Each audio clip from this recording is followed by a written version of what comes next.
Test সিরিজে 2-0 হারার পর 3-0 টি-20 সিরিজ হারানোর লাগে কিন্তু ভারত প্রস্তুত। টি-20 সিরিজ কালকার থেকে শুরু হইতেছে এবং সেই সিরিজের মধ্যে বড় কোনো প্লেয়ারই নাই এক্সেপ্ট সূর্যকুমার যাদব আর হার্দিক পান্ডিয়া। আমি যদি দেখি ভারতের মধ্যে যে টিমটা সিলেক্ট করছে সেখানে ম্যাক্সিমাম প্লেয়ার কিন্তু ইনএক্সপিরিয়েন্স ইন্টারন্যাশনাল ক্রিকেটের দিক থেকে, কিন্তু তাদের যদি পারফরমেন্স আমরা দেখি, তারা কিন্তু ক্যাপাবিলিটি যদি দেখি, সেটা কিন্তু যে কোনো টিমের কিন্তু তারা বিট করতে পারবো এবং বাংলাদেশের মতো টিমটা তো আরামসে বিট করতে পারবো এবং 3-0 হারাতে পারবো। কেননা সে যে টিমটা তৈরি করছে এখানে খুব একটা দারুণ ব্যালেন্সের একটা টিম তৈরি করছে। একটা সময় ভারতের টিমের মধ্যে যে আমরা খামতিটা দেখছি, যেটা 2022-এর ওয়ার্ল্ড কাপে দেখছি, যেখানে বোলিং কোনো মাল্টিপল অপশন নাই, টপ অর্ডার 5 জনই ব্যাটসম্যান, তাছাড়া বাদ বাকি 4-5 জন বলার, মাল্টিপল কোনো অপশন নেই যে একজন বলার হিসাবে একজন আমরা কারোরে 1টা ওভার বা 2টা ওভার করতে পারবো। কিন্তু সেই জায়গায় কিন্তু এবার সম্পূর্ণ চেঞ্জিং থিঙ্কিং কিন্তু সম্পূর্ণ উল্টা। সেখানে আমরা যদি টিম সিলেকশনের লিস্টটা দেখি, সেখানে মাত্র 2 জন ব্যাটার আমরা দেখতে পাইতেছি, মানে প্রপার ব্যাটার সূর্যকুমার যাদব আর রিঙ্কু সিং। তাছাড়া বাদ বাকি যারা আছে 6 জন অলরাউন্ডার হিসেবে রাখছে এখানে, আর 5 জন বলার। তো সেই জায়গার মধ্যে আর 2 জন কিপার।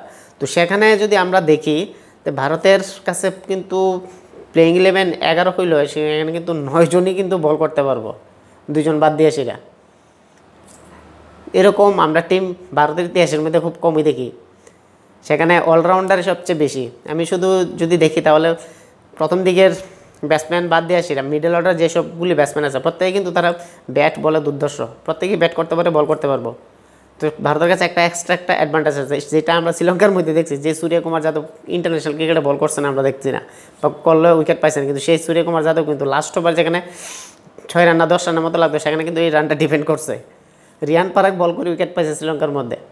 তো সেই জায়গার মধ্যে ভারতের কাছে প্রচুর কিন্তু অপশন আছে, মাল্টি ট্যালেন্টেড প্লেয়াররা আমরা দেখতে পাইতেছি। তো নো ডাউট সিরিজটা খুব ভালো একটা জমজমট হবে। ওয়ান সাইডেড হইতো না যদিও, কারণ বাংলাদেশের টি-20 ক্রিকেটের স্কিল মোটামুটি আগের থেকে একটু ডেভেলপড হয়েছে এবং তার প্লেয়ারও ভালো আছে, মিডল অর্ডার ব্যাটসম্যান আছে ভালো এবং কয়েকটা স্পিনার আছে ভালো। তো সেই দিক থেকে আমি এখানে চান্স রাখতেছি 70 আর 30, কারণ বাংলাদেশের 30% জেতানোর চান্স আছে এবং ভারতের 70%। যদিও পারফরমেন্সের উপরে ভিত্তি করে, কেন বাংলাদেশ কোনো সময় টি-20-র মধ্যে ভারতের সেভাবে হারাতে পারছে না, বা ভারতের রেকর্ড যদি দেখি তাহলে কিন্তু বাংলাদেশের খুবই স্ট্রং, বাংলাদেশের ভারতের কাছে ধারে কাছে নাই। তো সেই জায়গার মধ্যে বাংলাদেশ কতটুকু ভারতের মধ্যে চ্যালেঞ্জ করতে পারবো, এটা কিন্তু একটা বিরাট কোশ্চেনের ব্যাপার। যে বাংলাদেশ টেস্ট সিরিজ শুরু হওয়ার আগে বড় একটা হুমকি দিচ্ছে তো ভারতের 2-0 হারাইব, তার উপরে মুখ বন্ধ, কোনো কথা নাই, সম্পূর্ণ উল্টা হয়ে গেছে। সে বাংলাদেশ এখন আবার আমরা দেখলাম বাংলাদেশের একজন প্লেয়ার, যে ভারতের কোনো প্রতিনিধি রাকিবুল হাসান, তো সে নাকি ভারতের কোনো প্রতিপক্ষই মনে করে না, সে তার নিজের স্কিলের উপর বিলিভ করতেছে। এবার কোশ্চেনে সে কি প্লেইং 11-এ জায়গা পাইব? আমার তো মনে হয় না সে জায়গা পাইব। তাছাড়া বাংলাদেশের একজন বলে স্পিড স্টার তানজিন হাসান সাকিব, যা বিরাট কোহলির বোল্ড আউট করছিল টি-20 ওয়ার্ল্ড কাপের মধ্যে, সে আরও আবার পিক আপ সাংঘাতিক।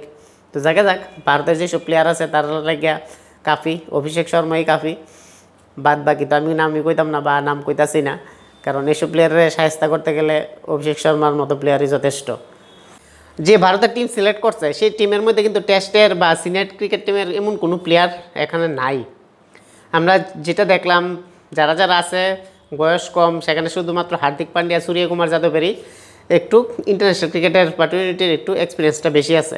তাছাড়া আর্শদীপ আর সঞ্জু স্যামসন, এছাড়া যদি আমি স্কোয়াডের মধ্যে দেখি তেমন কোনো বিশেষ একটা বড় মাপের প্লেয়ার না, কিন্তু তারা যেতটুকু ইফেক্ট করতে পারবো এটা বাংলাদেশ চিন্তাও করতে পারতো না। যে বাংলাদেশের টিম, ভারত যখন টিম সিলেক্ট করছে তখন বাংলাদেশের মিডিয়ার মধ্যে এরকমভাবে কিছু প্রচার করছে, যেখানে নাকি কইতাছে যে ভারতের টিম থেকে বাংলাদেশের টিম অনেক শক্ত, অনেক আগায়া আছে। তো সেদিক থেকে ভারত অনেক পিছিয়ে আছে এই টিমের, দুই টিমের কম্প্যারিজন করলে। ঠিক আছে, এটা বাংলাদেশের ব্যাপার, বাংলাদেশে তারা স্পোর্টস নিউজ চ্যানেল যারা আছে বা তারা যারা নিউজ ব্রডকাস্ট করে, এটা তাদের ব্যক্তিগত চিন্তাধারা। এবার কথা হয়েছে ভারত যে টিমটা সিলেক্ট করছে, এটা টিম সিলেক্ট করার একটাই কিন্তু মোটো, যে 2026-এর টি-20 ওয়ার্ল্ড কাপ। আর তার লেগে কিন্তু সম্পূর্ণ একটা ইয়াং একটা টিম, যেখানে আমরা ওপেনার হিসেবে না, এখানে না জাসপাল আছে না গিল আছে, সেখানে আমরা কারে ওপেনার হিসেবে দেখতে পাবো অভিষেক শর্মা, যে জিম্বাবুয়ের মধ্যে সেঞ্চুরি পর্যন্ত করে আছে। তাছাড়া তার সঙ্গে যদি কেউ থাকতে পারে সেটা জিতেশ শর্মা অথবা সঞ্জু স্যামসন, দুজন থেকে যে কোনো একজন অ্যাজ এ ওপেনার হিসেবে আমরা থাকতে পারি।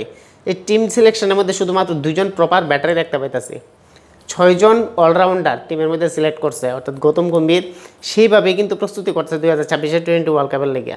বাংলাদেশ ট্যুর তো এটা একটা নামমাত্র ট্যুর, যে বাংলাদেশ যেখানে খেলতে আসে, বাংলাদেশের জেলার যে 3টা গেম হইব, তো সেখানে এমন একটা কোনো এক্স ফ্যাক্টর হওয়ার কোনো কথা না।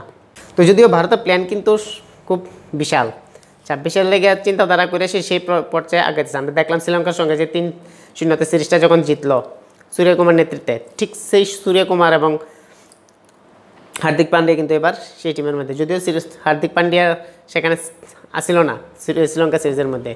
তো আমরা এরকম যদি ভারতের টিমের দিকে চিন্তা করি, বাংলাদেশের টিমটা আমি পড়াইতেছি, ভারতের টিমের যে স্কোয়াডটা আছে এটার মধ্যে যদি দেখি যে প্লেইং ইলেভেনটা যদি থাকতে পারে, যদি দেখি টি-20 স্কোয়াডের মধ্যে যেখানে গোয়ালের মধ্যে ম্যাচ রইব, তো সেই জায়গার মধ্যে নাম্বার 1 ওপেনার হিসেবে আমরা দেখতে পাইতেছি অভিষেক শর্মা এবং জিতেশ শর্মা নতুবা সঞ্জু স্যামসন। তারপরে আমি 3 নম্বরে অলওয়েজ সূর্যকুমার যাদব, 4 নম্বরে রিয়ান পারাগ রাখতেছে, কেন রিয়ান পারাগ এমন একজন প্লেয়ার যে আইপিএলে কিন্তু এই পজিশনে খুব ভালো খেলছে এবং ভালো পারফরমেন্স করছে। তো 5 নম্বরে হার্দিক পান্ডিয়া থাকতেছে, 6 নম্বরে থাকতেছে শিবম দুবে, সে কারণ শিবম দুবে যে এক্সপেক্টার হিসেবে থাকতেছে বা বিগিটার স্পিন ভালো খেলতে পারে, এবং 7 নম্বরে থাকতেছে রিঙ্কু সিং।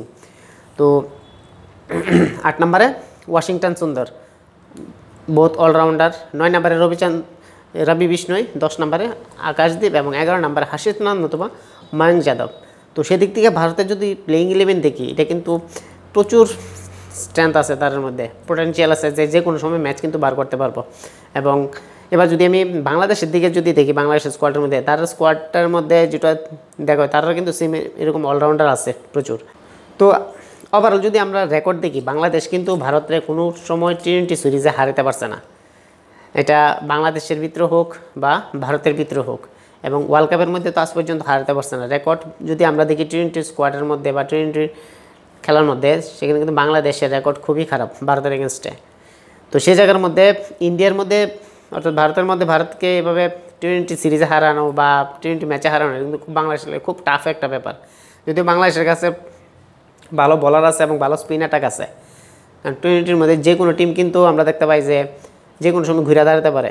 যে বাংলাদেশ সাউথ আফ্রিকার পর্যন্ত একটু টাফ কম্পিটিশন দিছিল, এবং সেই বাংলাদেশে কিন্তু আবার নেপালের সঙ্গে অলমোস্ট হারা গেছিলো বা। তাছাড়া সেই বাংলাদেশ আবার টি-20-র মধ্যে শ্রীলঙ্কার সঙ্গে একটা ক্লোজ ম্যাচ জিতছিল। তো নো ডাউট বাংলাদেশের একমাত্র যদি স্ট্রেংথ আমি দেখতে পাই, তাহলে মিডল অর্ডারে যে মাহমুদুল্লাহ এবং লিটন কুমার দাস আছে, এবং মেহেদি হাসান মিরাজ যে টেস্টে ভালো পারফরমেন্স করছে, এই 3জনই আমি মোটামুটি দেখতেছি যে তার টিমের ব্যাটিং ইউনিটের মধ্যে মোটামুটি একটু ভালো স্ট্রেংথ আছে।